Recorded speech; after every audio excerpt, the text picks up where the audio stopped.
full of fun facts you need to know. Carl rings the bell and the members show to the GMP Morning Show. Featured guests will come and they will blow your mind. The audience will do so in kind. The little vanity mixed with some insanity on the morning show with GMP.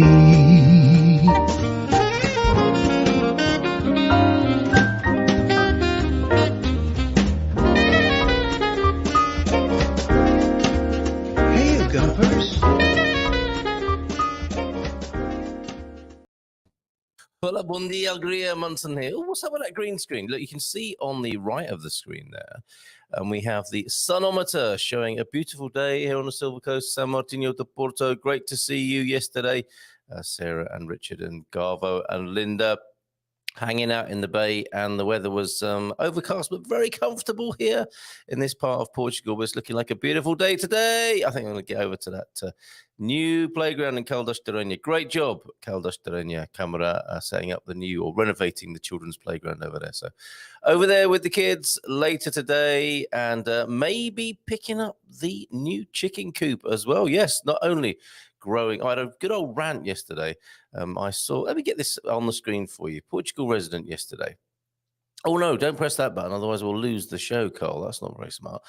Portugal resident yesterday, and had a nice chat with Natasha Don about it, because I wasn't taking it out on her. This is more of a comment on our consciousness and mentality at the moment as the human race. And I was going to share, I've been meaning to share a lot of these articles with you all week, and now I can't even find it.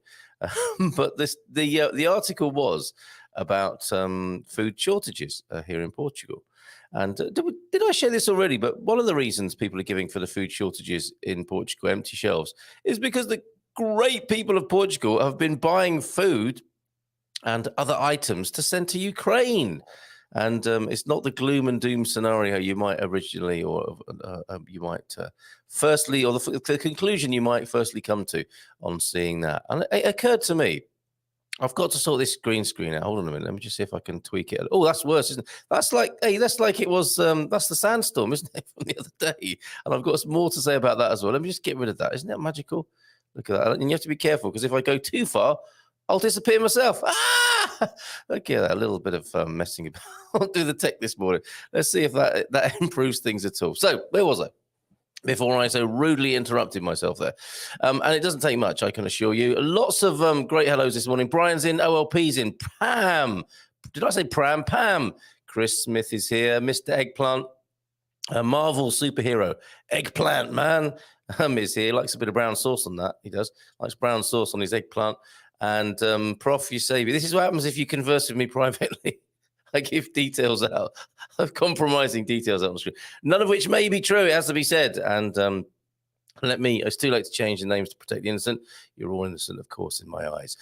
Andrew Gilchrist is here, not shouting this morning. Oh, maybe the therapy's working. I don't know. T-Duck is in, also Baldilocks. Deagle, thank you, Deagle, for your correspondence too. Fascinating. Raj is here, and James, of course. James, who we guessed that Gumper. A quick guess the Gumper picture yesterday, didn't we? And who else is in this morning? Mark's here. How's it going, Mark? I'm very interested in your journey here. Right, talking about the food crisis shortage, allegedly. And of course, these, everything, it's a bit like the weather, isn't it? Things change, things come to pass. And there are ups and downs in every areas of life, including food distribution. But yesterday, after seeing this little, dramatic piece, really, about the perfect storm of gloom and doom. And if you're in the news, if it bleeds, it leads. And if it's not bleeding, find something else terrifying for people to keep their attention. And this whole thing about the attention economy is nothing new, is it, really? They've been doing it for years with the papers and with the TV, and now it's into social media. But I thought to myself, there's just something not right about this. So I went on my Silver Coast, our home group, put the article up, and I don't think it's a food problem. And a lot of you politically inclined people have said this here, right on this show. It's not a food problem. it's a distribution problem, right? But to me, it's a sanity problem. The fact that we have so much open space here, we've got so many great traditions for growing food, fruit and vegetables, and a lovely generosity whereby people give a lot of it away. Why not start community gardens? And that's what I was inspired to do yesterday. I've already had a few replies, actually, to start a community garden here in San Martino de Porto. Thank you to everybody who got in touch with me about that. And I'm sure we'll talk about it more at our weekly meetups. Oh, good to see you, Lloyd, as well. Who's settled in the Bay as well. So see you Wednesday afternoons between 1 and 3, and we'll talk more about the community garden in San Martino. There is no need for people to starve on this planet at all, is there? And, you know, there's the worried well like us who can afford to go to the supermarket. And there are billions of people close to the breadline. Before any of these more recent troubles in society, people were always near the starvation point, which is, as we know, if we analyze it, it's completely unnecessary. It is a distribution problem. It is a sanity. I think it's a sanity problem for humanity. Come on, let's sort it out. You know, food grows miraculously on this planet, in case you didn't know. It doesn't all come wrapped in plastic. It grows somewhere first, and often, yes, in these awful over-industrialized methods. But if you come to Portugal, you will see that cabbage and citrus just grows beautifully by the roadside in people's gardens and often is abandoned. Meanwhile, food is supposedly running out in the supermarkets. Thank you for letting me have that little rant this morning. You didn't have much choice with that, but I do support the idea of community gardens all over the place. And ranting about it, I discovered there is one in Obidos. I think that, yeah, they're growing food on the streets of Caldas as well, weren't they? And I think we need to embrace this. Okay, we have a few hairs coursing in the chat and the comments this morning, of course, and I was just trying to write this while the theme tune was on. It's Feel Good Friday, everybody, and Coach Turner and Phil, Kuwudu's Phil, will be here for fitness for body and mind. Oh, let's do a very quick currency update from Spartan as well. Thank you, Sarah, for sending this in. Because as well, let me just, I've got a picture to share from her. How did it go with St. Patrick's Day yesterday, everybody?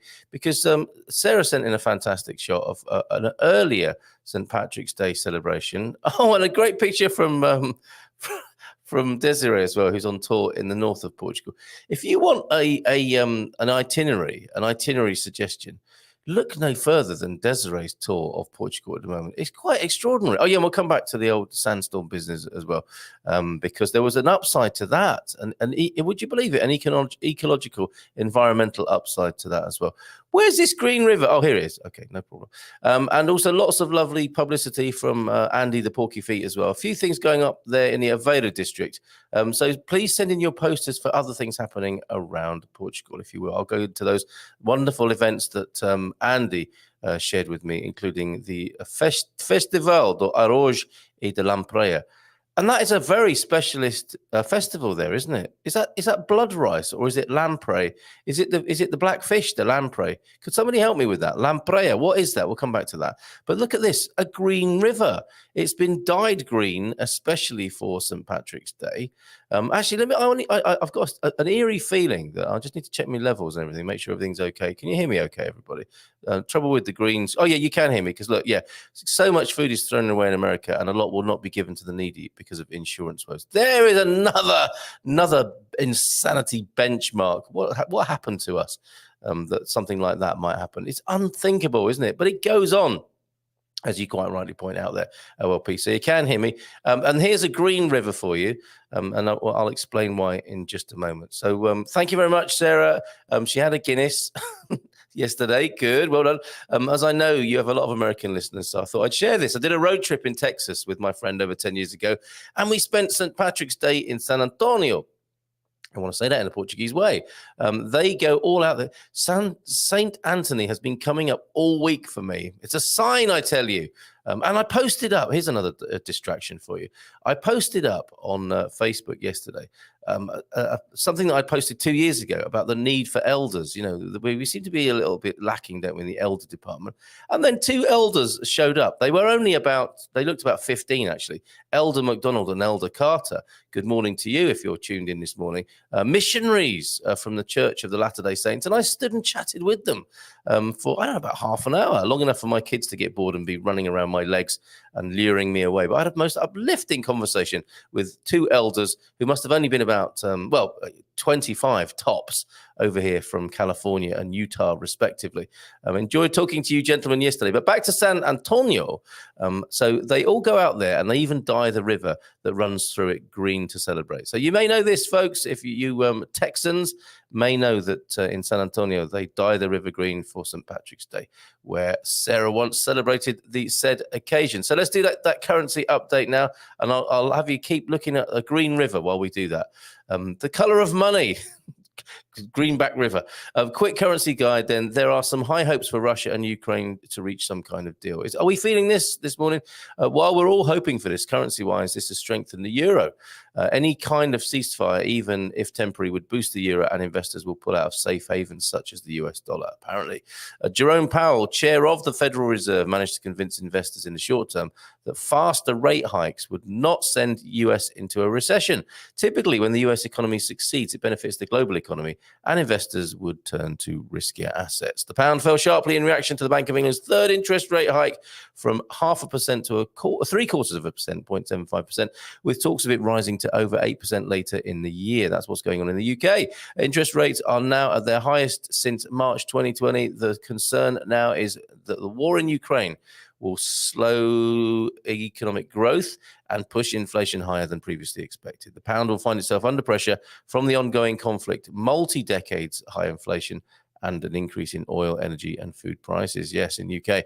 Australian dollar was the only one that managed to rebound against the euro, so Aussies take note. This was due to their strong jobs growth data for February. Nearly 77,500 jobs were added against an expectation of 37,000. Well, and that's quite a bounce back. Aussies, the most impressive aspect was that nearly 128,000 full-time jobs were added, while 44,500 part-time jobs were lost. Okay, so just to conclude then on the rates, GBP euro pairing dropped nearly 1% in the last 2 days. US euro pairing dropped nearly 2% in the last 2 days. The Canadian dollar, what do we call it? The loonie euro dropped 0.7% in the last 2 days. And the Australian euro up nearly 2% in the last 2 days. Thank you very much, Sarah, for that.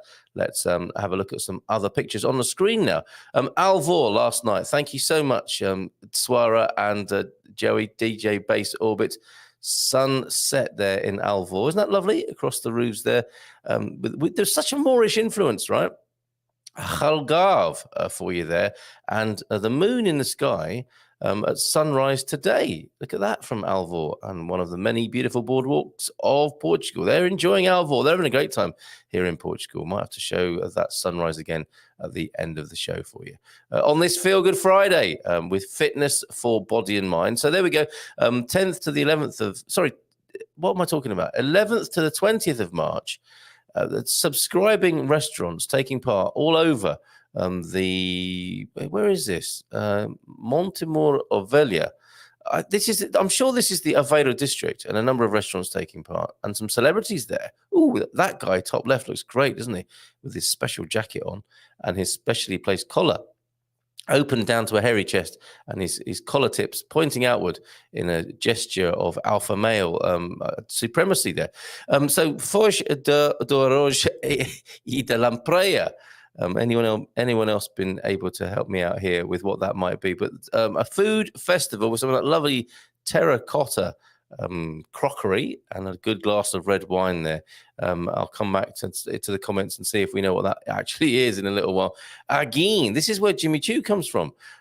His kennel club name, his official kennel club name is Lord James of Arguin. This is where he came from as a little puppy, everybody. And the 19th and 20th of March, they're having their São José Festival there, Festa, in honor de São José of the 19th and 20th of March in Arguin. You can get there on the slow train from Coimbra to Aveiro. How about that?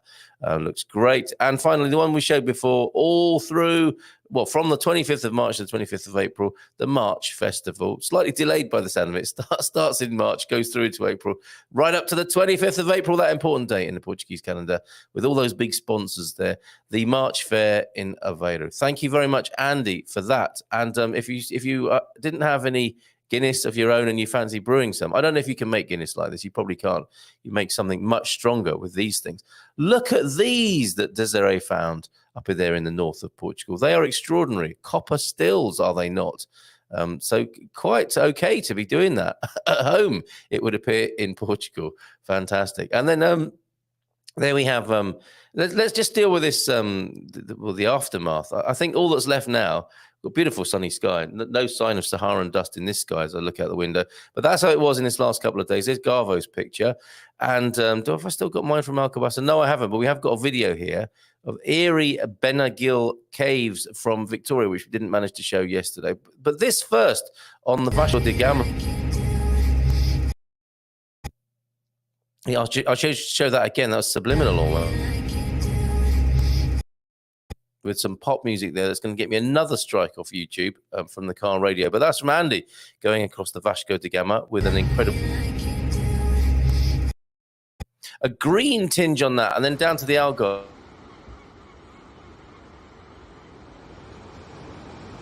Even with this crazy fog, the colors today are so beautiful at Praia da Marinha in Lagoa.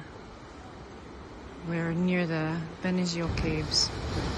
So gorgeous.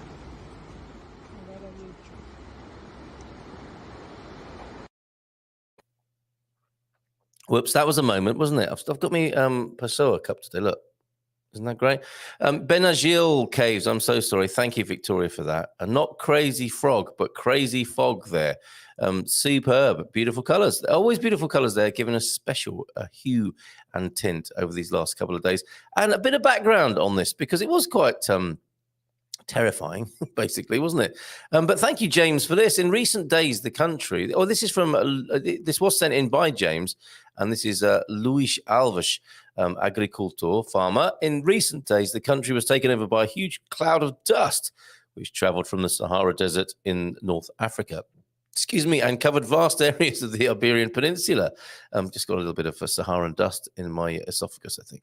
An awkward for most of us, awkward moment perhaps, a blessing to land and marine ecosystem. So there's the upside, everybody. What is today one of the largest deserts on the planet was for thousands of years a lake that has dried up, exposes nutrient-rich sands, above all iron and phosphorus, crucial in the development of plants and plantons. Is that plantations? I don't know, but plants anyway. Flora. Tens of millions of tons of dust every year from the Sahara to different regions, creating sometimes thick clouds and even muddy rain. And we experienced that, didn't we? These dust clouds serve as fuel for the Amazonian forest, regularly crossing the Atlantic Ocean, loaded with essential phosphorus to enormous biodiversity, since in the tropical soils, everything that exists is easily washed away by rain. The frequent rain. More and more scientists claim that without this regular flow, such biodiversity wouldn't be possible. We live in an absolutely extraordinary paradise. I'm going to read that 3 times so that it sinks in. Whilst our minds are diverted to the idiocy and stupidity of human beings often, let me remind you, as Luís Alves is here, we live in an absolutely extraordinary paradise. Remember that. We live in an absolutely extraordinary paradise, everybody. Let's make it so, or allow it to be. I mean, it's not even if we have to do that much, do we? Apart from let it be and stop being so silly so much of the time. In order to survive as a species, it is urgent to form our legacy so that we can understand and respect the world around us. The dust that travels from an extinct lake in North Africa, today an uninhabited place, will fertilize soils and oceans in several parts of the world. We're too distracted to realize that the awkward cloud of dust is, after all, a huge sign of hope. Boom! Thank you very much for that, James. I'm so glad you sent that. And I'm so glad I included that for you this morning. Laid back as I am on this office chair. Very kind. Oh, no, it isn't this one. We were given a couple of really nice office chairs. Thank you, Mike and Dee, for those.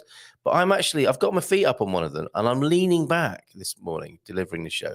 Are you noticing a difference? Is it opening up my larynx or anything like that? I'm not sure. Maybe causing more problems, more harm than good. But why, I ask you, do office chairs have the leaning back position?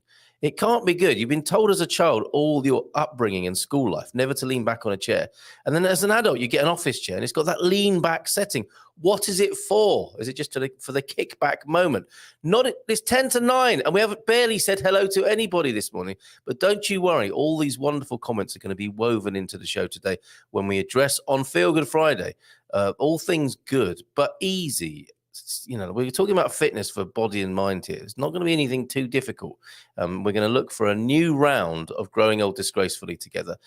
This laid back chair thing is pushing me down the screen a little bit.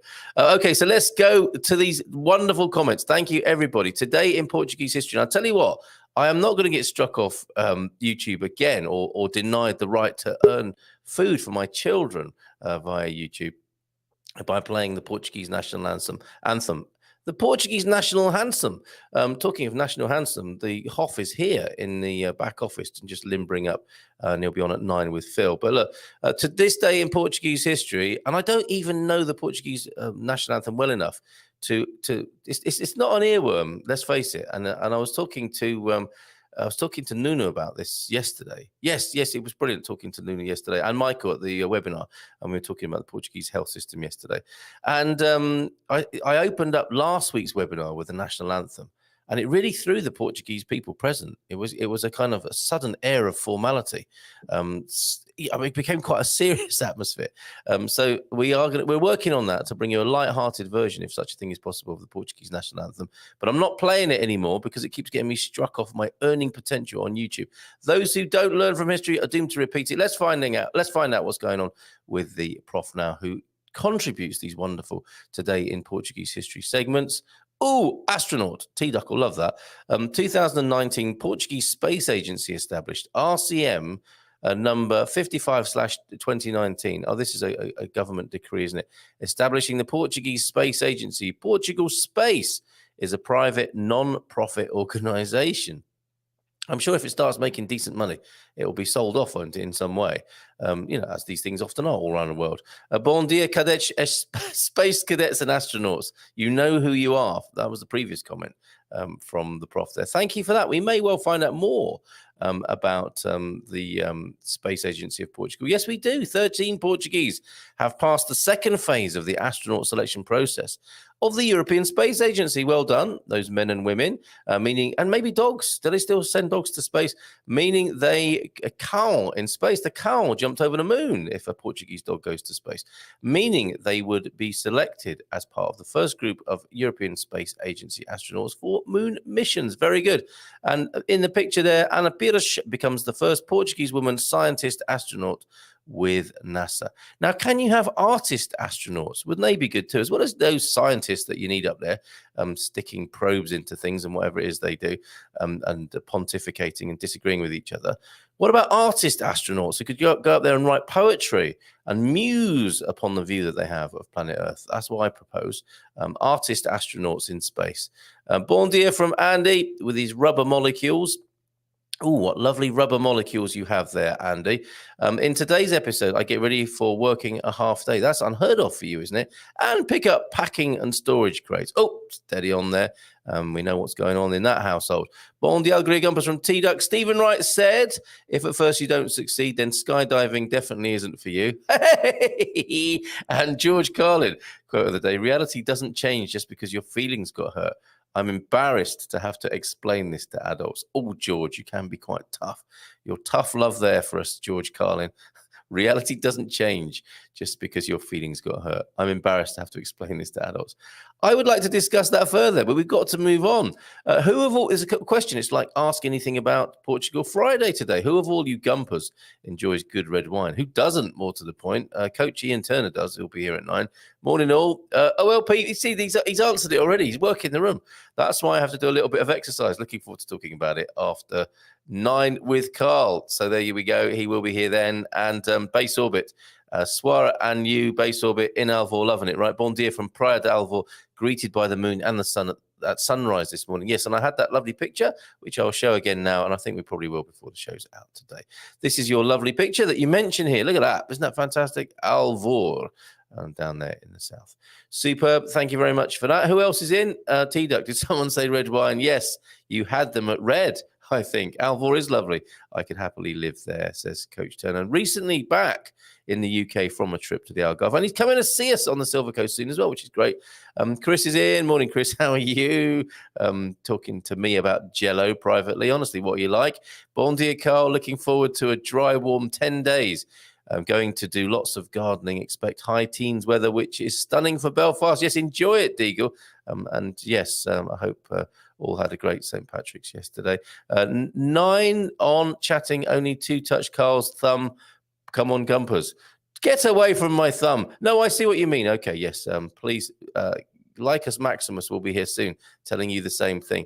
I don't know if it's helping or not, but why not? Fondle that like button, as Cindy would say. Moaz is in, bon dia, meus amigos. And Raj is here with a bon dia todos as well. James in, feliz sexta todos. Sexta-feira, the only day we're sexing it. Come on, tem pasado.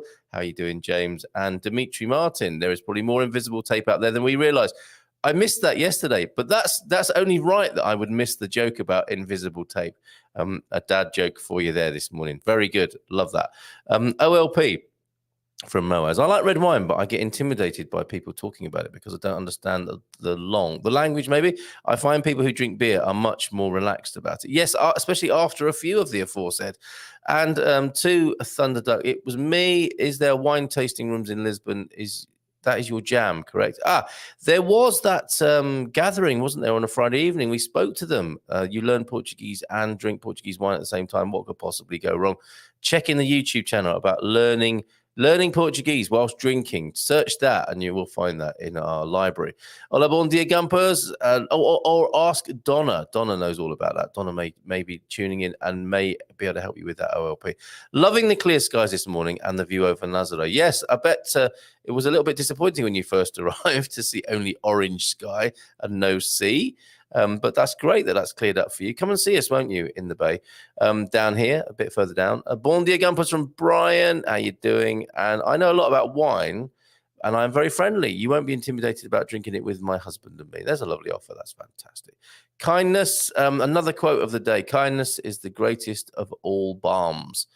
And I first read that as like, Kindness is the greatest album. And that was Rumi being a music critic there, but no, of course not. Kindness is the greatest of all balms, isn't it? Just absolutely. Let's be kind to the earth and each other, as we were first talking about on the show this morning. Jean is here. Boa madrugada. E feliz sexta da New Jersey. There. How are you this morning, Jean? Great to have you here. Carl, could you find out how Philomena's hubby is doing, please? Yeah, he was much improved, wasn't he, when we spoke last week? I would, of course, do that. Thank you for that reminder there, OLP. Bon dia, alegria todos. Hola, Phil. Que dia, fantástico. Come on, you. Who is that? I thought they Spurs fans. Why is it an I there, I wonder? I'll star that and get back to Phil on that and see what Mark might be talking about. OLP, we speak most days and he is very weak, says Pete. Oh, this is Senora Pascal. Working on hand exercises. Paolo is just lovely. You couldn't meet a nicer couple indeed. So there's the report from the Pascal household, and Senor Paolo is sounding a little bit better, but still quite weak. Thank you for that, Pete. Appreciate it. And yes, Lycus Maximus is here. Alla bon dia todos, faz da dia Luther Vandross. She's a special lady. Yes. And let's dedicate that to Philomena this morning. Capricorn 12, putting the funk into Fridays with a sprinkle of soul. Love Luther, but Otis is my man. Carl, coffee later. Oh yeah, definitely. That's pretty much every day this week then, meeting up with people. Wednesday, Thursday, and Friday for sure. Mark, yes, might be going to Caldash, but let me know. Let's keep in touch. You know my number, 913-590-303. That is also the meetup for a coffee number, as well as sending in pics and videos to us this morning or any morning here on the Good Morning Portugal live stream. Saw this and thought of the duck. Is that safe? No, I can't include that. That's some searing political comment from Facebook or Twitter in the UK. But I'll forward that on privately. Happy to do so. Great local bread festival. Another festival from Andy, the Porky Feet. This morning. That's fantastic. We'll share that with you towards the end of the show. And it is a festival of bread in Ilhava, also in the Aveiro district. Aveiro district, you are doing very well. with festivals, and a loaf of bread with an egg in it. Must be Easter. I read that pension income is now taxable for an expat D7 visa holder in Portugal. I think that's been the case for a while, 10%. What is then the Portuguese tax rule if the pension income is already taxed at the origin country? I think you pay 10% on it here, Ricardo Pinto, but I'm not the person to ask about such things. Talk to our fiscal folk in the business directory. Have a chat with somebody in there. Take a look, see who you like, and have a chat with them. Thank you for that question this morning, Ricardo. There is massive amounts of food waste globally. ReFood helped to address the distribution of this. And I think we need to do something at source. I really do. This is, I'm glad ReFood are doing that, but something is not quite right in how we manage this crazy business, right? Okay. What is this? What's Irish and stays out all night? What does WMJ stand for? What kind of joke is that? It's patio furniture. Oh, very good. I love San Antonio. The river walk is really fun. The one that they dye green and we showed earlier on. Good morning all from Suze, who's also in. Who's ready for some growing old disgracefully? Both gentlemen who are joining me this morning are limbering up, stretching mentally and physically. I'll let you know which one is doing which in just a moment. Maybe they'll mix and match this morning. WMJ, what is that? What kind of joke is a WM? How do you know if an Irishman is having fun? He's doubling over with laughter. Oh my word. A definite dad joke warning on that one. Yes, the universal sign for I just heard a dad joke. Right there, that emoji right there. And the two gentlemen who I'm going to bring onto your screen now are definitely purveyors of dad jokes, I'm sure, in their time. First of all, let's bring on the Hoff, Ian Turner, Coach Ian Turner, and Phil Cooklin as well onto the screen. How you doing, fellas? We're well, or at least I'm well. Hi, Phil. I'm fantastic, thank you. Good morning, good morning. I'm liking that, a well and a fantastic. We'll start right there. And find out what your secrets are, gentlemen. Looks to me, Coach Turner, that Phil is reporting in for duty from Tut, the camper van motorhome, right? Is that right? Oh, I so am. Yes, we're up in the Lake District on holiday because I now consider Portugal my home, even though I'm not there. And we're up in the Lake District, and it's gorgeous up here. And we've had the sheep come through the site this morning already, sending the dogs wild. It's been fantastic. Wow. Well, I'm glad Dougie's here not this morning. Welshman Doug, he'd have been excited as well by sheep passing the motorhome. But what does Mark? That's a dad joke, isn't it? Is it? That's like the Welsh Leisure Centre. Okay, sorry. At this point, let's move on. Sorry. What is you and Mark are Spurs fans, aren't you? Why COYI for that? Come on, you irons. Thames Ironworks was the original name of West Ham United, who they know I support. So that's COYI. Well, not only apologies to the Welsh, but apologies to you. I thought you were a Spurs fan. Okay, so come on, you could. Sorry, that's me. Sorry. No, I think I need you to turn your volume down coming out of your speakers a little bit. I think we've got a bit of blowback already. Okay. And you don't want that inside a camper van. You do not. From my experience of such things. Now, Coach Turner, you were going to explain, weren't you? Because there was talk of red wine, and that's right up your street for sure, drinking red wine, enjoying the finer things in life. But you had this idea, didn't you? As people are enjoying the red wine and getting older, they might like to do a little bit of exercise. For anyone who's been hiding under a rock for the last year and doesn't know about our Growing Old Disgracefully 50+ Vitality Initiative, could you tell us a little bit about it? Well, I guess I started to get a bit porky a while back, and thought because I'm I guess I like to look half decent. I thought I better do something about it, so I started doing a lot of walking, a bit more exercise, and because I've done coaching for a long while, I kind of added in a bit of that. So. Actually doing what I tell other people to do normally, and managed to lose most of the flabbiness around the middle. Yeah. There's still a bit to go, and indeed, if I look at the BMI measure, I sit over the top end. But but then I guess I'm fairly fit, and I claim it's muscle. So, of course. but you know, it just the walking will be enough to offset most of the bad stuff from enjoying yourself too much. So excellent. But I guess also, you know, not drinking every day. Yeah. Yes. Okay. Which I mean, and it's so funny in our culture that drinking means alcohol, doesn't it? I mean, Yeah. you can drink water and other things, of course. So nobody take that too literally. That's a good idea. Yeah, drink every day, everybody, but don't necessarily drink alcohol every single day. So, and we put together a program in these last few months and tested it out with Rebel Mama and Victoria. We had a great time with that. 50 Plus Vitality is the draft website where you can find out more.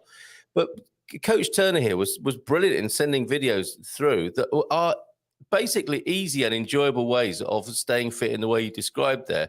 And we would like to kick it off again and have a few people committed each day to trying these exercises and seeing if it helps. And I thought at this point, how brilliant to bring in Phil as well with some fitness for the mind, which is your expertise, Phil, in manifesting your dreams, but also staying positive. I mean, I think first things first, in the times we live in, staying positive is really important. And then we can, that's the baby step towards using your mind to manifest your positive and most, your best destiny. But tell us your backstory as well then, Phil. How did you get into that and how's it going? Pardon me. I suppose you have to, is the mic okay now, by the way, Carl? Okay, cool. A little bit of blowback, but we'll let you speak and that'll sort things out. Okay. Imagine 12 years ago that I wasn't in the greatest of places. I was not the positive person that you see in front of you today. I was the result of my thinking before that point. 12 years ago, I wasn't happy. And then somehow I think I probably hit as close to bottom as I could get. And in turning around, I came across a book by a guy called Mike Dooley. In fact, I was given it by a rather special lady who's sitting there very quietly to my left-hand side, Lady Kimberly. She gave me this book, Infinite Morning. She's waving at you all. I won't embarrass her by putting her on camera. I got this book, Infinite Possibilities by Mike Dooley. And his whole premise was that our thoughts become things. And that what we are thinking about, whether it be good or bad, that's what you're going to manifest into your future. And I always say to people, look, there's three questions. When you were a kid, did you dream, have a dream and it come true? And almost certainly the answer to that question is yes. And as you got older, did you have a fear and that become realized? Because as we get older, we stop dreaming and we start fearing everything. And for a lot of people, that's yes. So then the question is, well, why aren't you still dreaming instead of fearing everything? At that point, you start reevaluating your thought processes around how you're living your life. And that's the basis of it. So we believe now thoughts become things. In the last 10 years, I'd have to say that apart from finding my dream partner in Lady Kimberly, we now live in our dream camper van and we have a dream plot of land where we're going to build a dream little house. And now the dreams are getting bigger because they're now, the perfect dreams are beyond us. You know, we don't, what do we need for us? If we've got good health, which I'm hoping with Ian's help, I might actually head towards in sometime very, very soon. And we've got the few possessions that you need to have a really fulfilled, happy life, then surely your job is to help others. And maybe the first way of helping them is say, look, I did this stuff and it works for me. Maybe it would work for you. Yeah. Which is pretty much what Ian does with health and I do with thought. Absolutely. That's such a beautiful story, Phil, or backstory. And it's like, it just feels like the Portugal part of that has only just begun. And people who saw you on the webinar that we did with you and Kimberly, morning, Kimberly, thank you for sitting there so quietly. You're very welcome on the screen if you want to. But Morning. good morning, hello, how lovely to see you. Fantastic. And I know, Lady Kimberly, Lady Kay there is firmly a part of this same philosophy as well, because you have created together a website and series of videos that you do. We'll come back to those, Phil, because I love those, seeing those every day. But therein lies a little clue, right? The but thinking that comes in rather than the and thinking, the journey from being a dreaming child to being a fearing adult. We start butting everything, don't we, as a preface, rather than and I want to be an astronaut and a train driver and whatever else. But this mental technology is so important, isn't it? And I'm sure that resonates with you, Ian, when you're training. I mean, high performance athletes can't just work on body alone. They do have to visualize some decent outcomes, don't they? Oh, totally. And I know a lot of the UK's top athletes, or top sprinters anyway, and the ones that make it are the ones that have it between the ears.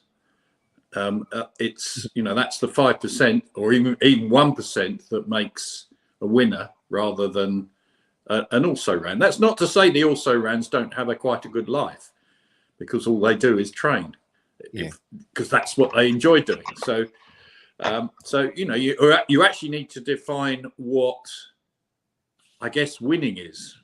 Yeah. Is it getting a gold medal, or is it just being at peace with yourself and enjoying what you do? Yeah. So it is a bit complicated sometimes. I was just thinking about Phil's approach to thinking and actioning, and actually that can help what we're trying to do, can't it? Absolutely. Because getting started, doing a little every day, it actually takes he's back. actually takes a bit of sort of mental preparation and strength. So the ability to just put your shoes on, get out the door, and go for a walk, because that's what I'm going to be doing when we finish at 10ish. Is go for a decent walk, because my better half, Mrs. T, works in a charity shop on a Friday morning, so she's going off for a coffee first. So I've got time to myself this morning, and we'll go out for a decent walk. And I find actually, combined with the athletics training I do, which puts quite a lot of stress on my body, the walk actually helps settle it all down again. So I had a bad back about 8-9 weeks ago. In fact, it was still bad when I came out to the Algarve. But after going for a few walks, it settled down. And I find it just eases everything. Yeah. Okay. Well, and that the emphasis is on the easygoing and the gentle fitness for the bon viveurs here. We know you're well qualified as bon viveurs, everybody here, and a lot of that is a lot. There's no development required in that department. I think everybody wants to enjoy their life and enjoy the finer things in life. And Portugal is such a good backdrop for that. Incidentally, if you do have questions for these gentlemen about Portugal, they can answer them. As Ian said, they're recently back from the south, coming to the Silver Coast soon. I think a long-standing love of Portugal, and Phil, of course, central Portugal. And I think I interrupted myself when I was trying to articulate the fact that you have this beautiful plot with Monsanto in the background. Not Monsanto, the agri business, a giant corporation. Monsanto, the most Portuguese of Portuguese villages, as it's sometimes known. So you know and love Central Portugal, and I'm sure they'll be happy to answer questions about their love of Portugal as well. But perfect storm, I think, today. Let's face it, we do have some challenging circumstances in the world. That's the backdrop. That's the mental backdrop. But we have here in front of us the possibility to reclaim the higher ground, if you like, the positivity, and work on that together. So if you are struggling a little bit, if you do want to approach gentle fitness of body and mind, I can't think of two better people here to initiate that. And why don't we do it as a project? Why don't we next week start another little WhatsApp group and try the videos, both of the coach and of Phil. I didn't even ask them if they would be up for doing this, but should we do that? Because I think action's important, isn't it? It's very easy to talk about these things, but commitment is also important. Phil, you're nodding your head there because I think a lot of people would agree with you about the Mike Dooley philosophy, the whole idea, Abraham Hicks, manifestation, the law of attraction. But you do have to put one foot in front of the other. Both of you would agree on that. What do you say about that, Phil? Absolutely. I mean, take the analogy of a GPS, of a sat nav. You put in the destination, but if you don't start driving, where are you going to go? Yes, sat in the car park. Yeah, basically. I quite enjoy turning the sat nav off, just going. Me too. That's lovely in the Lake District at the moment. So if anybody's up for that, let's we can start that off in the usual place, 913-590-303. Tell us then, Phil, about your new. Well, it's not that new, is it? But it's come together beautifully. The ideas that you've been talking about and putting into practice in your own life for the last few years are now being immortalized on a website, Kuwoo, and these amazing videos that you've been doing daily. Tell us more about that. What's the aim? It came about quite simply. I was sitting in the car park at Eurotunnel before my last drive down to. I take Eurotunnel. I get sick in the bath, so I can't take boats. Me too. I have to take the train in the long drive. And I was sitting in the car park at Eurotunnel thinking, do you know, I talk a lot about thoughts become things, but I don't actually communicate this to nearly enough people. So why don't I just do a quick video of where I'm going and what I'm doing? And so that was like, I don't know, about 6, 7, 10, weeks ago, 54 episodes ago anyway. And so I started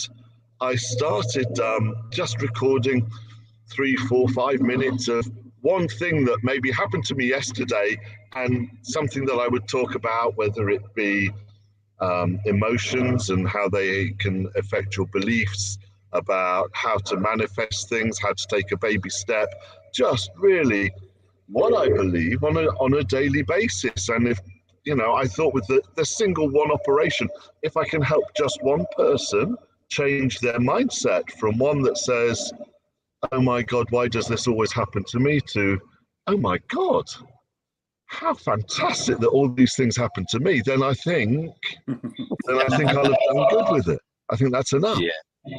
Yes. Yeah. So there's the link for anybody who wants to find out more. kuwoo.info/training. And a new, I guess, another level of involvement there. I mean, I'm sure people can link to your fantastic videos, which I find very inspiring and uplifting to see on Facebook, and then they're immortalized on YouTube. And there, I think, a higher level of commitment and training there with you specifically, if people want to do that. Why Kuwoo? What does that mean?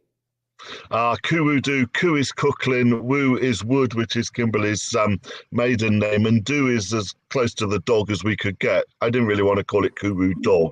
So for Joey, our partner in crime, and the training page that link will take you to is really, we've never done a course, Kimberly and I, over Zoom.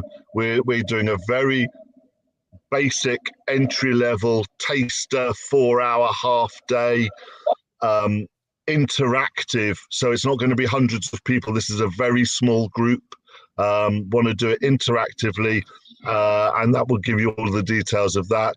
You can see my daily videos. Today's will be late. I normally post them around 10 a.m., but apparently I'm somewhere else today. No, I don't care. I'm happy to be here. I'd rather be here than anywhere, other than maybe doing it in Portugal.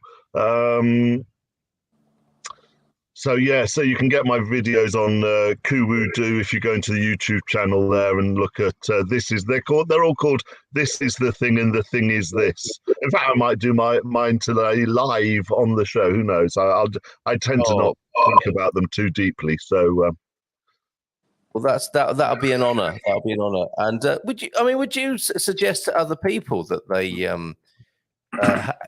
express themselves in this way? Is this part of your formula to just to speak up and speak out and share what's on your mind. I mean, would you recommend that to people? Because I think we can live double lives, can't we? We can live the life that we've been kind of inherited and worked our way towards, and the things we think we should be doing. And then underneath the surface is all. I mean, this is the impression I get with lots of people. It is this double life thing, is the one their worldly life, and there is the person they would really like to be in the life they would really love to live. And you're a great example of that. I think you it's fair to say you did break out of the corporate shackles, didn't you? Out of a life you didn't really enjoy that much, and here you are, living a life that many people would love to live, on the road in the camper van in the Lake District today. You may be in Portugal quite soon, and your future is here in Portugal with that beautiful view of Monsanto. Is part of making that happen having the courage to say, this is what I want to do, and voice that and share that with other people? It's a very, very good question. For what a lot of people's Facebook, YouTube, they all work on algorithms. So if you're having negative thoughts and seeing negative things, then what you get on Facebook is a negative feed from all your negative friends, rather than positive from lots of positive people. I think if you're going to put yourself out there in this way, you've got to be prepared to take a certain amount of stuff from some people who don't want to be positive. And I think that's okay. That from those people you will learn new skills on how to deal with those people. So I think that's okay. I think we can make this a very positive world if we all just chose to put up a 1 minute positive. I don't get negative stuff on my feed. All the people I mix with are positive people now. That wasn't always the case. If I go back in time, that wasn't the case. I used to get a lot of dirty jokes previously. I can't think why that was, but then maybe that was the group that I moved with. I don't know. Yes, that's where your mind was at, possibly in those. Well, yes, okay. So if I can kind of summarize that or put my take on it and tell me if this is right or not, but you've kind of reconditioned your environment mentally and physically. Yeah, completely. And in reality, I mean, my reality is this. It's not, oh, look, I'm standing in front of my rented dream home, pretending that I'm leading a dream life. I mean, this is authentically me, and this is what I do. And people can come along and meet with me anytime, anywhere, Yeah. It's just a tiny little van, but we're living the dream life that we love to do.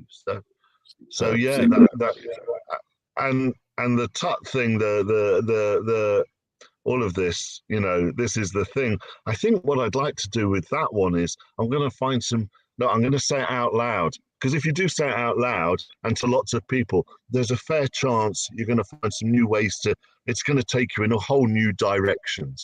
But this is the thing. What I want to do with that, I don't know, but it might be a baby step towards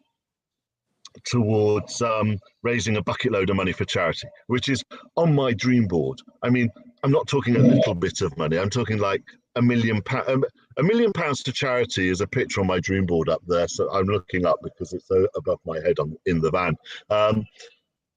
That would be great, wouldn't it? £1 million to charity. I haven't worked out whether I'm supposed to raise it or supposed to donate it. I can't donate it yet because I haven't got it. I mean, to donate £1 million to charity means you've got more than $1 million. So that's going to be pretty fantastic. Yes. And to raise it would be fantastic, to move enough people to raise that sort of, and I don't know quite in what way it's going to go yet. I don't care. I just have to take steps. I've got this thing, £1 million to charity. I take some steps in all sorts of directions. It's going to happen. And even if it only happened by 1%, if it just happened to the 1%, we're so badly conditioned, 1% would be £10,000 to charity. Wouldn't that be a great thing? I mean, if I say to you, I only hit 1% of my target, you'd all be thinking, well, that's rubbish. No, it's fantastic. Yes, indeed. It would certainly be more of a contribution to others than just taking the free pen that comes in the envelope when people are fundraising. Yes, absolutely. So anybody else want to, I mean, in this positive environment that I think we have on Good Morning Portugal, if you feel like you want to share something along these lines that Phil's just done, please do so. And we don't know what might happen with that. I think we're in favourable and positive conditions here. Pop it in the wishing well that is the chat here. And who knows what might happen as a result of that. So shake off your corporate shackles this morning and be authentic and be who you want to be and express yourself in the chat, if you will. And also ask any questions you've got of Phil or Ian this morning on fitness of both mind and body. And we have a very practical question for you, Ian. Look, is it helpful, from Virginia Larson here, is it helpful to use hiking poles while walking on a level surface? And you could buy these recently in Aldi in Portugal at a very good rate, I have to say, in the aisle that is the non-food aisle. Walking poles, hiking poles. What's your view on those, Ian? I can be quite cynical about them, but actually, my brother became a Nordic walking instructor. One of the things he's done over the years, and I think what they actually force you to do is work your arms more when you're walking, so they can increase the amount of exercise you're doing and the sort of general movement of your body when you're out walking. So yes, they can be helpful in improving your fitness. You do need to sort of get a little bit of instruction as to just how to use them properly and to get your posture right. Okay. If that helps. Yes. So there you go, Virginia. Any other questions? Not something I know very much about. And certainly if you're not on a level surface and going up sort of steep mountains and things, and Phil, you're in the Lake District, so tromping up one of those hills they are quite useful then, because they can help you balance, especially if you're, a little more mature and your balance perhaps isn't as good as it once was.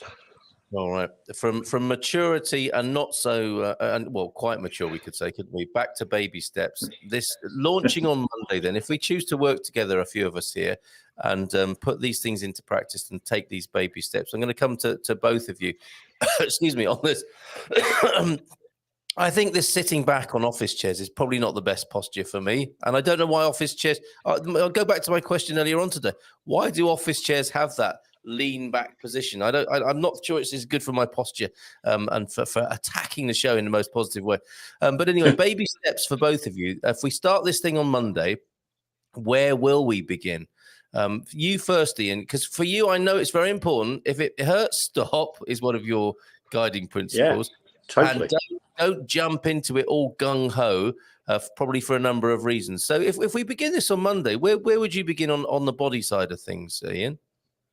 Oh, well, it depends where you're starting from.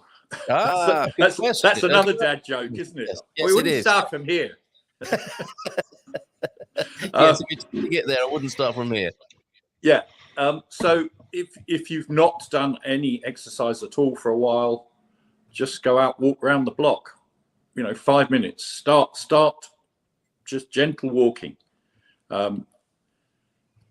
Gradually, if you do it every day, add a little more. Eventually, you'll build up to, say, half an hour.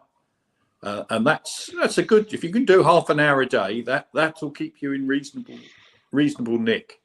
If you then want to do more, you can do bits, just adding a bit more speed. So you start to breathe more heavily, make the heart work a little more. So that's all you need to do, really. To sort of begin to add more strength and speed, you need to do a bit more. But again, you do it just a little bit at a time, just gradually. Follow the course.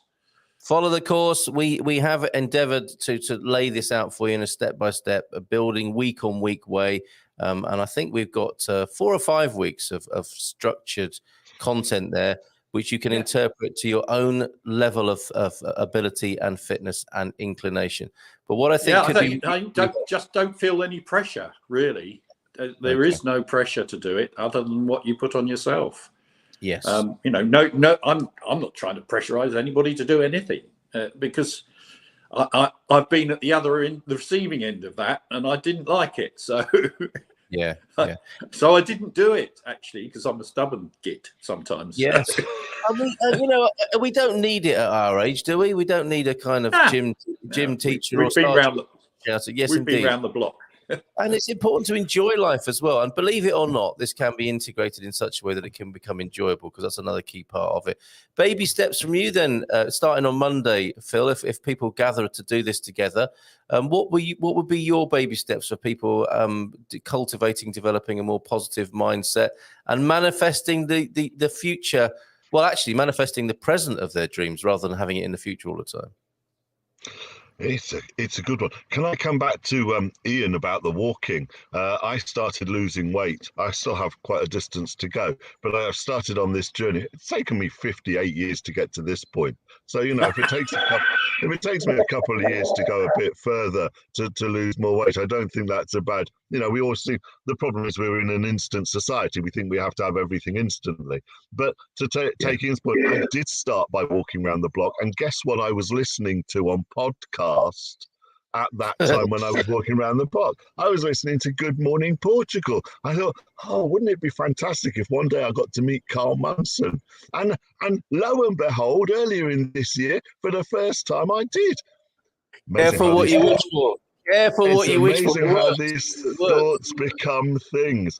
But I now walk regularly. You know, I can walk 5-7 miles, not a care in the world, happy as Larry. I need the sticks when I'm going downhill more than I do when I'm going uphill because of my fear of falling over. But for me, okay, for people, thoughts become things, baby steps. What would we do? The first thing is this. I would say to everybody on Monday, come with one dream. One thing that you would like to manifest into your life. You know, I'm not Uri Geller. I am not going to bend spoons in front of your eyes for those of a certain age who can remember it. Right? I didn't believe all of this stuff at first.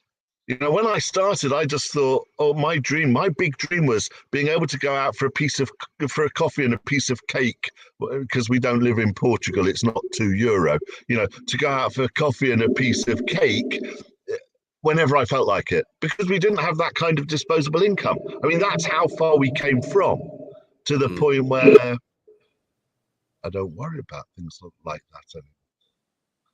Yeah. So, but I did that by proving to myself, and I think it's a bit like the fitness as well. You know, as you do, oh, wow, I walked 5 miles today. That's good. And then you do a bit further, and then you do a bit further, and then you get lost. So you have to do a bit further when you're out on quite a long walk, you know. You do. That's like compulsory walking. It doesn't matter how stubborn you are at that point, but you're going to burn the following day for sure. But yeah, put a dream, get one dream, write it down, come and join us, be there on Monday, come and join us, have a dream, whatever it is.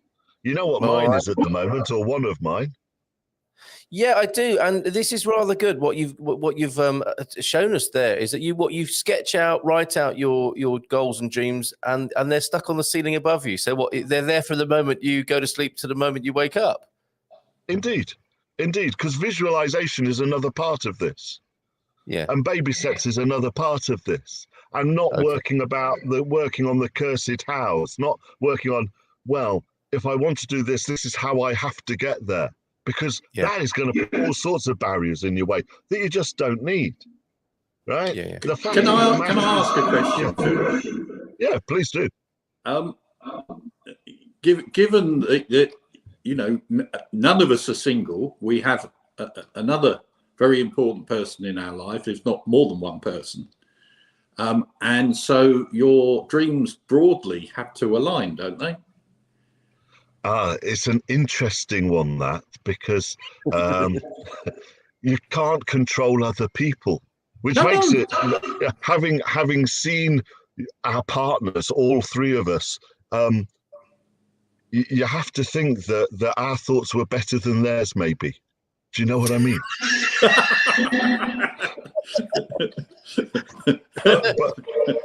Is that a flying saucepan I can see coming across? No, she's good. What I would say is, you know, you write down. You are right. I mean, to live in a camper van, to live in a small space, Ian, you've got to both want it.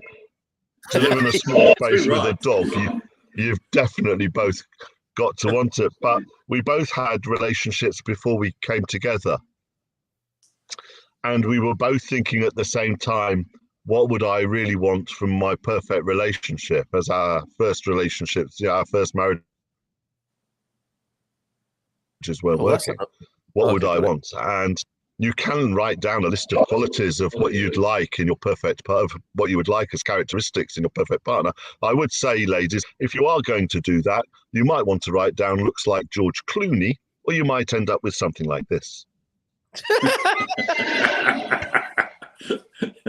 It's an interesting comment, actually, Phil, because I'm on the second marriage, and when I met Leslie, I kind of had to use my head more than my heart at the time, and 25, 26 years later, it looks like I did the right thing. Relationships are challenging. I mean, I married a most fantastic woman. She was the wrong fantastic woman. I mean, I have two fantastic, brilliant children, but at the end of the day, you then have to make an assessment if you find that you're not happy, and that alignment of characteristics, of qualities, Ian, is very important as you go through life. I think to find something that's I'm still working on persuading Mrs. T that we should be moving to Portugal full time. I knew it. I knew that's what was behind the question. So we'll work on that together, everybody. But I like the turn this has taken. That we're also. It's not exactly relationship advice, is it? But these are the insights. These are the insights of people who've been in relationships and been around a block a little bit.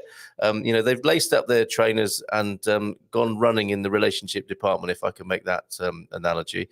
But there may be some of that in the group that kicks off on Monday as well. 913-590-303. Drop me a line if you want to be part of this. I'm excited about it because I think we'll have these spin-off discussions like this as well. Because when we did it before, when we were working with Rebel Mama and Victoria, for the first sort of iteration of this, we started talking about music and all sorts, didn't we? Started talking about the 80s music of our youth as well, and we found out we had a lot in common there. It was a really nice social thing to be working with people and finding out about them as well.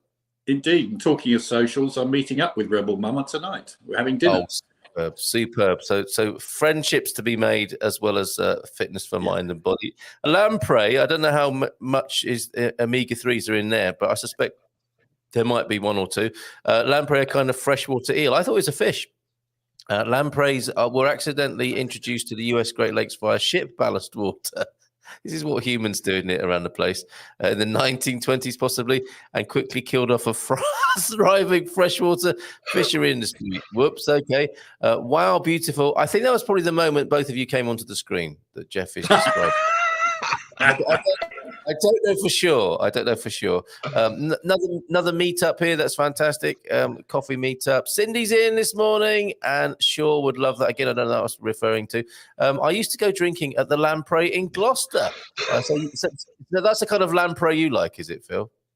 Well, Gloucester, the rugby team, are known as the Elveritas, so I can definitely tell you that they're a small baby type of eel, and the Lamprey was a pub in which I used to drink in. I was working for Burton Group back in the day. It was a long time ago, about 40 years ago, so quite a long time ago. When did the numbers get so big? It happens, doesn't it? We of course had St. Patrick's Day yesterday, and I think you had some involvement with Guinness in your time. So do you fondly remember St. Patrick's Day? I can tell you quite a funny story about St. Patrick's Day. I used to, my patch for Guinness, as it was then, was northwest London. So I had Kilburn and Holloway and some serious drinking establishments. And Guinness used to give out these St. Patrick's Day as a thank you to pubs. They used to give these St. Patrick's Day promotions. And I was told to go into the Cricklewood Hotel in northwest London. Just to give you some idea, this pub would turn about anything between 800 and 1,000 gallons a week. Right? And I had to sell them in a promotion with an 11-gallon keg.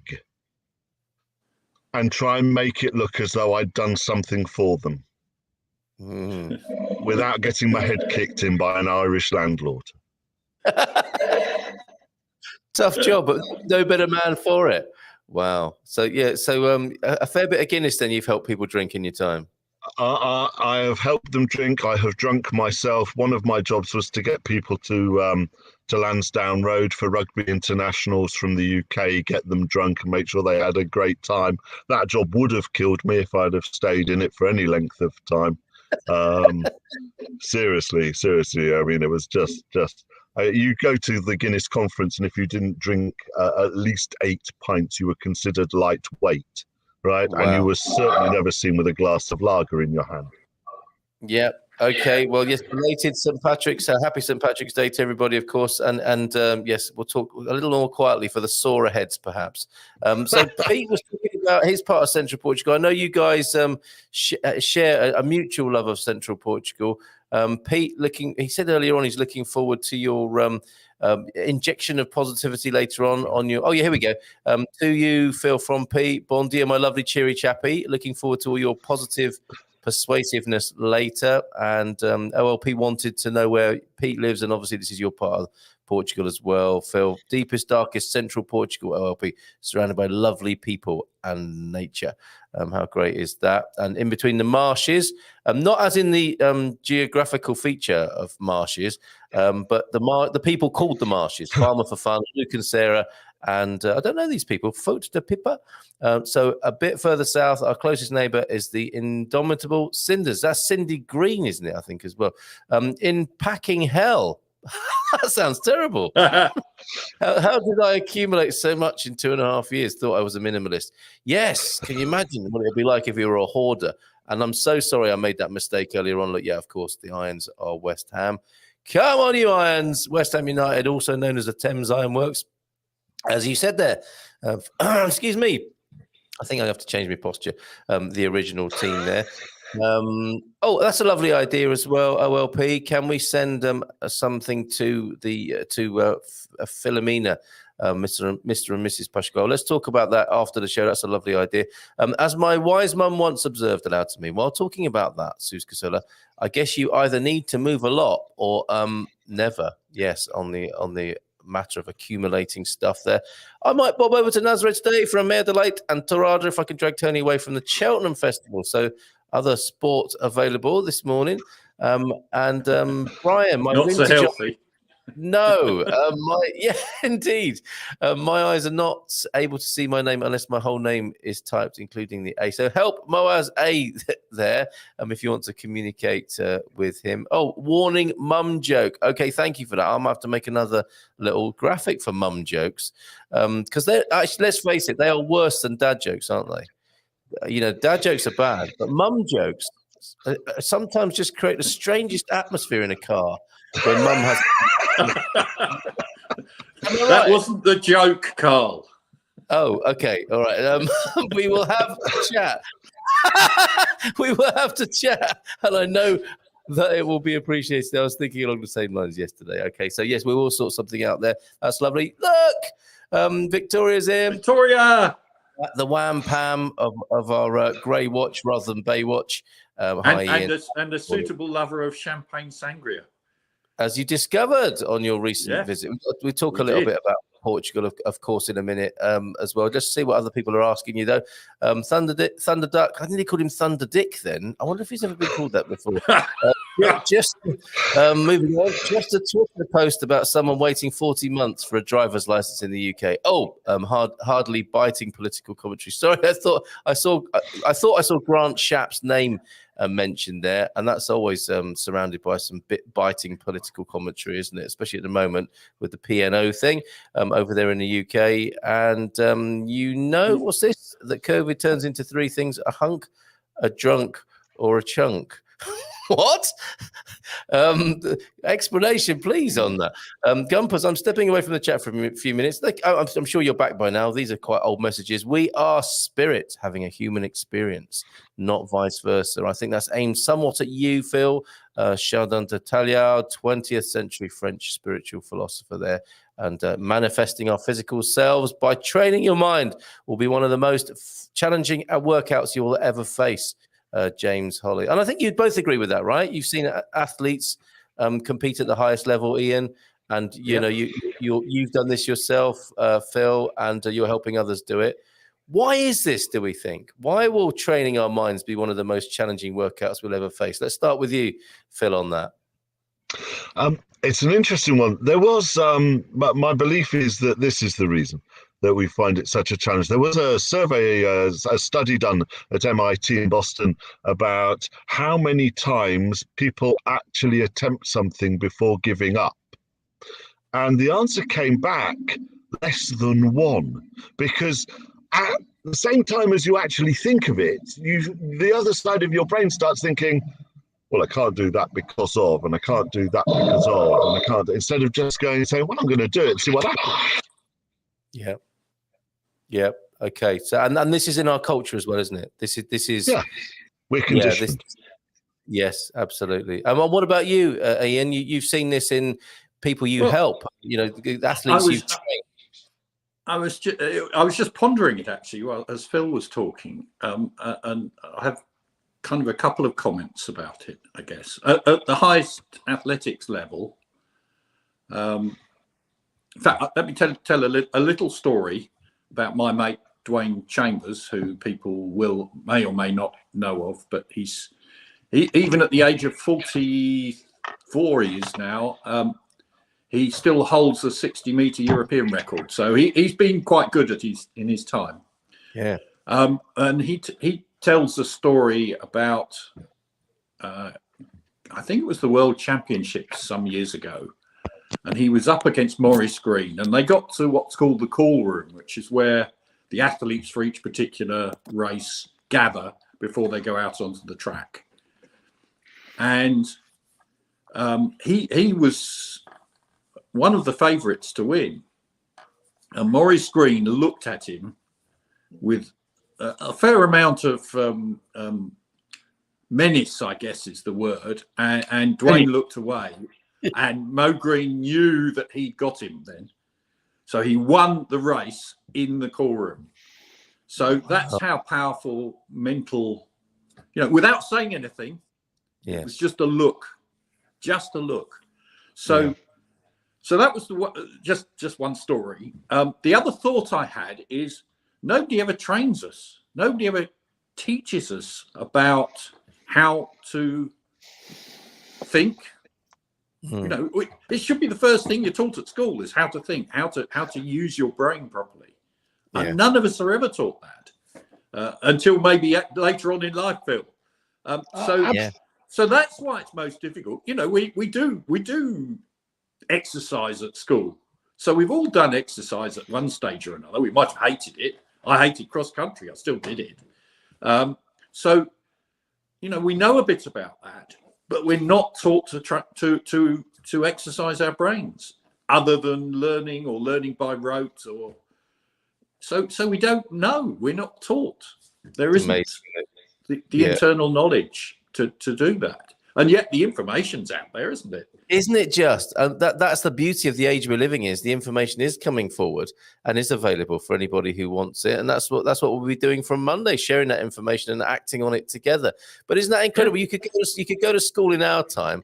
You could learn to hate sport because of those cross-country experiences, and never be taught how to think positively or usefully with your incredible mental technology. Quite extraordinary. Phil, do you want to add something to that? I think you're in agreement there. Just totally. I mean, can you hear it? Is this better, by the way? Because I've just put a... Okay. Yeah. So, look, it's madness, isn't it? We train kids how to learn dates. We train kids how to do logarithms and algorithms. We train kids how to take a sprat to bits with a scalpel. I've not used these skills. I mean, I'm sure, but a skill that everybody might use is how to get your thinking in a good place. Yeah. You know, surely the destination for all of us is called happy. I mean, that's where we all want to be, and different things will make different people happy. Where's that in the school curriculum? I mean, it's madness that it isn't in there. That Isn't it, Joe? Work out what makes you happy and do some of that. Yeah. Yeah. Now, if you're at home listening to Ian and Phil there thinking, but, yes, that's all very well, but, that's the thing we're talking about. That is the very thing we're talking about. That is the default conditioning, I think, that we can lapse into. Sorry, go on. You're going to add some more, Phil. If they're thinking, however, they're just very posh. That's Oh, excellent. So OLP, I think on the same page as us. I believe in the philosophy is to get up and put one front of the other. Yes, believing in that philosophy. Get up, stand up. Yes, taking inspiration from Bob Marley as well, and just do it. So we're on the same page, but are you going to commit to working with us on Monday with that? So we're talking the talk, but will we walk the walk on Monday? Feeling so rough on Feel Good Friday that I just cancelled my doctor's appointment. Oh, the irony. Oh, I'm sorry to hear that, Prof. Sabio. Get well soon, mate. Anything we can do to help you know where we are. It's about being decisive and honest with yourself. Do that, and the rest is handled. So making decisions, is that important as well? Because the cursed house you mentioned there, which is often the specifics that people get hung up about, but it is quite important, presumably. I mean, it's being decisive, taking the baby step and getting up and getting into action. Yeah, and it's not about worrying about what that action is. It's just taking action. Yeah, I go back to the sat-nav analogy. If you take a wrong turn, the sat-nav will get you back on course. Well, the universe is a universal sat-nav. And so, therefore, if you take a step in any direction, you will start moving towards your destination. You might go to Bournemouth via Leeds from London. Doesn't matter. You'll end up in Bournemouth. Yes, and a very nice place it is too. Yeah, absolutely. Thank you for that. So yes, make the decision, take the action. Thank you for that, Suze. And gratitude. I'm sure you'll both have something to say about this as well. Certainly you, Phil. But you know, so much with fitness, Ian, is like what we can't do, and how achy my knees or back is when we think about getting our, our tracky bottoms on or whatever and trainers. But we can actually exercise in the spirit of like, this is a miracle that I live in, this body of mine. It's got me this far. It's going to take me a bit further. And it does so many things I don't even have to worry about, like growing hair if you're lucky, or growing fingernails, and the bodily systems. It all takes place miraculously without too much of our bother, right? And yet, what do? Complain about how it's not working. Is that a part of an athlete's training to be so grateful and acknowledge the miracle that they dwell in? That's I don't think I've ever thought about that. Wow. Or noticed it particularly. I think certainly I'm thankful that I'm in half decent nick, and grateful every day. Well, I wake up in the morning and everything's still attached. I'm grateful. Yes. And indeed, I'm sure we all are, because many aren't. So that's I'm certainly grateful for that. As far as athletes are concerned, I don't think they think about it. I really don't. It's all push. It's push. I just don't think it comes onto their radar. Amazing, isn't it? The ones sort of moving away from pure athletics to other sports people, certainly the use of people to help their mental, psychologists has become a much bigger part of sport over the last probably 20 years than it ever was before. There's a guy called Steve Peters who's written some great books, and I met him on a couple of occasions because he's a masters athlete, In fact, he's been our best master sprinter for donkey's years. So he applies it to himself as well as to other people.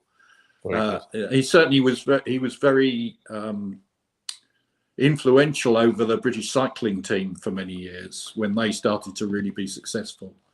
And he's worked with Ronnie O'Sullivan on his work. He worked with a couple of the big football clubs as well. Yes. So he keeps it very simple too. It's sort of this very. You talked about having the kind of the two people on his shoulder, and he talks about the chimp that's always nagging at you. And you've read him presumably, Phil. I see you're nodding. The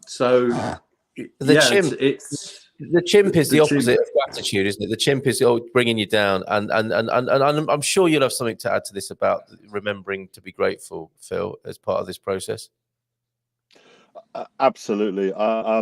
For many years, for quite a while, I was keeping a gratitude diary where I was writing down what I was grateful for, because there's a great unburdening and a great the more you give gratitude, the more comes into your life, no question. And the more you have a life that you think you should be grateful, you could just start being grateful of looking outside and seeing the sunshine. It's not a bad place to start.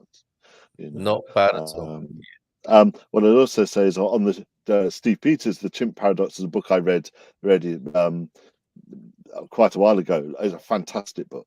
And he talks about the problem with the chimp is the chimp acts faster than the human. Now, I have a chimp. I call him Lionel, actually. I don't know why I call him Lionel, but that's his name. So that's what I call him. And I am supremely aware of him and have ways of slowing him up to let my reasonable brain say, actually, let's just go and do this anyway. Don't listen. Lionel lives in the jungle. He's your self-preservation. You want a bit of Lionel. He's going to keep you alive in a desperate situation. Somebody comes at you with a knife. You want Lionel front and center, I promise you. You want your chimp there saying, run, this is danger. But not everything is dangerous. And so you just have to help move him in the right direction. Yes. Like, it's okay, Phil. It's okay, Lionel. Sorry. It's okay, Lionel. I've got this. Just relax, mate. We've got everything covered. That's right. Yeah. Okay, brilliant. Thank you. Just on the gratitude thing, when Leslie and I were out in Playa de Luz, we'd had the family out for a week, or some family, which means a couple of young girls, and they kept us waking up very early in the morning, and then they disappeared, and we woke up the following morning and thought, we don't have to get up.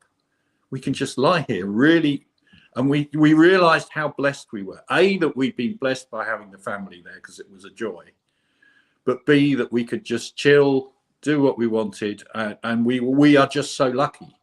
Yeah. So fortunate, I think perhaps fortunate's better. Lucky perhaps suggests it's undeserved in some way. Mm-hmm. But we've got ourselves into a really good place. And it's only upwards from here as well. So we're very grateful every day. Yep, a great formula and a really important part of this. So that's what we'll do on Monday as well. We'll be reminders to do that. So we're into the last few minutes, sadly, this morning. But the invitation is there to join this merry band of bon viveurs who want to grow disgracefully using the finest mental and physical technology known to man and having a bit of fun while doing it. Thank you very much for your comments then, OLP, Banana Slug, Suze. Yes, let's just do it. And I hope you're feeling better soon. Prof. Eusebio, bon dia. The sun is shining here this morning. Day 4 of our Portugal trip, and the sun has only just shown up. I think you brought it with you. Thank you so much, Sarah and Richard, and good luck to you in your search. Yes, we will work on that. Thank you very much, OLP. With Pete, let's figure something out there. We'd be delighted to help with that. Fiona and Simon are here. Hello and good morning, all you wonderful rays of sunshine. Oh, isn't that lovely? Thank you very much. If you want to see more of the introduction to the work Coach Turner and I did previously, that we'll be picking up that baton from Monday. That's 50 plus vitality. Who else is here? Amazing story. Thank you very much for that, Jeff. There have been many this morning. I'm still not sure exactly which one you're referring to, but thank you for your comments this morning, Jeff. Whenever I am awake or woke, I choose positivity in my thoughts, in my words, and in my actions. So conscious and positive choice there, being the key for James. I always find hiking poles go well together with a sedan chair, but they always complain I am too heavy. Yes, you'll notice Pete in central Portugal on his sedan chair in Fundão, famous for the cherries. If you don't get to donate money, you can donate the equivalent through positive actions. Let's take Good Morning Portugal, for example. The amount that people are helped on a daily basis by tuning in is immeasurable. Thank you for saying that. Like us, Maximus. With walking sticks, use your arms to push the ground, says James. Sam Nazarene, Australia. I'm not going grey or balding, but I'm glad I turned up today. Don't worry, mate. It's in the post. Some great wisdom and takeaways, adding infinite possibilities to my reading list. Thank you. It's a pleasure, Sam. Absolutely. And you don't have to be bald or grey to be joining us. I'm a bit of both, but you don't have to be joining us on Monday, Sam Nazare. You might have your own gift to contribute in the merry band of bon viveurs. Walking sticks take some of the weight off the legs and knees, says Jess. And what else is being said this morning before we leave you to have a fine weekend, a bon fin de semana? Will it be kin order to post link for fitness supplements? What does that mean? If you in want order. Oh, yes, you can. Of course you can, Jeff. If you've got, from your own experience, something that works, by all means, share it, for heaven's sake. Bringing wine to Portugal seems redundant. That's true. That's true. No need for that. I'm loving this discussion today. Thanks, Phil and Ian. Oh, how lovely. I'm so glad we've done this. Great Hey, discussion. There's Jedro Nemush there. And, talk of cherries and whiskies. This is the bon viveur aspect, isn't it? The cherries of Fundão being made into cherry whiskey and liqueur over there. I used the magic wand question with clients at times. If you had a magic wand and could create anything you want with no restrictions, what would you create? That's how you find out how people think, isn't it? With a question like that. Would it be in order for me to post? Yes, please do, Jedro. No problem at all. 15 years ago, I had an interview for a job. They asked me what were my goals in no particular order. Holiday home in Portugal. 2, a Bentley. 3, work by the sea. 4, be happy. Working towards these things. I know you are, Chris. I know you are. And I hope you find this a conducive environment to support that as well. Wow, Phil, I probably drank your booze at the Cricklewood Hotel. Phil is to blame for those many hangovers, maybe, that Prof. Eusebio used to enjoy. Thanks, Gene. Grew up in Lake Superior, 31 miles north of the border of Minnesota. I guess one could simply say the Great Lakes, even to this international audience, would be understood. Yes, we learned about it, as well as doing dissection of sprats. We learned about the Great Lakes, didn't we? So that we could understand that this morning. I actually never dissected a sprat, but I get the idea. Cheltenham's a great diet. I always lose pounds at the races there. Very good. Very, very good. Prof. Eusebio, you ain't lost it, mate, even if you're not feeling the May West this morning. My relatives love a day trip down to Gran Marais. I think that's probably the Great Lakes as well, isn't it? Nazare, back to Portugal. Food, Achi del Mar at the end of the strip. My God, the lobster, the crab claws, the clams, the prawns. I closed my eyes and I could taste the food. Yes, visualizing great seafood in Portugal there, Chris. Had dinner there 4 days in a row. Clearly, it's great. Superb. Edison tried making the light bulb over 1,000 times. Then he bought the patent from 2 Canadians. I didn't think the story ended like that, but he still gets the credit. The brain hardwires itself for a direct route to the habitual thoughts and requires rewiring, creating a new highway by changing those habitual thoughts. Let's do that together. I think we do that every day in some sort of way here.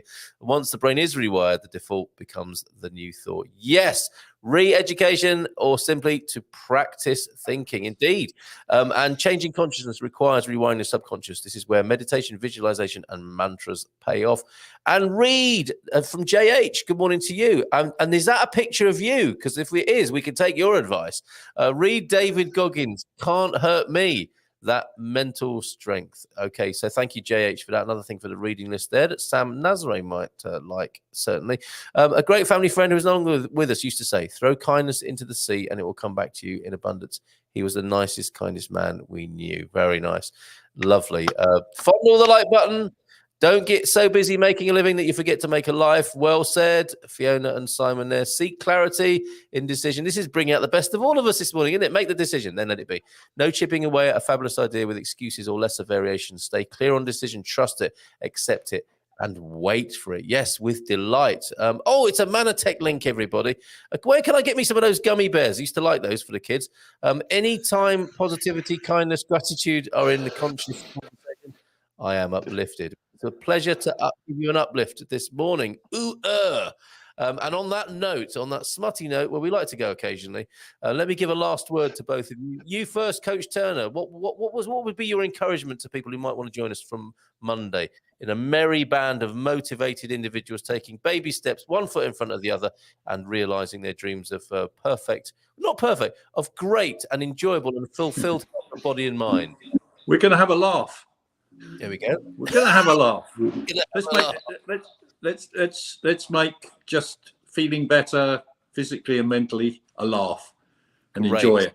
So excellent stuff. And during this journey together, I hope you'll be saying something like, "I only told you to blow the bloody doors off," and we'll have cultural references like that as well. Phil, your final word. My name is Michael Caine. Not a lot of people know that. Just in case there was any doubt there, everybody. If there's one thing worse than dad jokes, it's dad impersonations, isn't it, on a long journey? Right, Phil. Horse walks into a bar. The barman says, "Why the long face?" Still the greatest joke of all time. Oh, you didn't give me enough time there, Phil. Sorry. This is for everybody who tried one of these this morning, and the mums as well. Warning. You deserve. Look, Right, that wasn't your final words of wisdom, though, was it? Oh, no, the final words of wisdom is this: just turn up on Monday. I mean, it's that simple. Just turn up on Monday. Take a first baby step. Who knows where it's going to take you? At the worst, you're going to laugh. Yes. I mean, that's the worst thing that can happen to you. Come and take a Yeah, come on, let's get cracking on that. Drop me a line, 913-590-303. We will have fun, and wine will be consumed, and dad jokes are plenty. Thanks for a great show today, guys. So grateful for you all. Feeling good after that. So I know not positive, but your soccer team. He had to bring it down to earth, didn't he? With a bang there.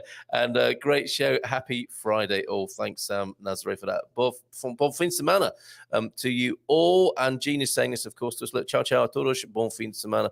Gentlemen, thank you so much. It's been great to hang out with you. Always is. And look forward to seeing you here in Portugal again. And we will have some fun from Monday. Ciao, ciao. Bye for now. Have a great weekend, everybody. Bye. Ciao, ciao, ciao.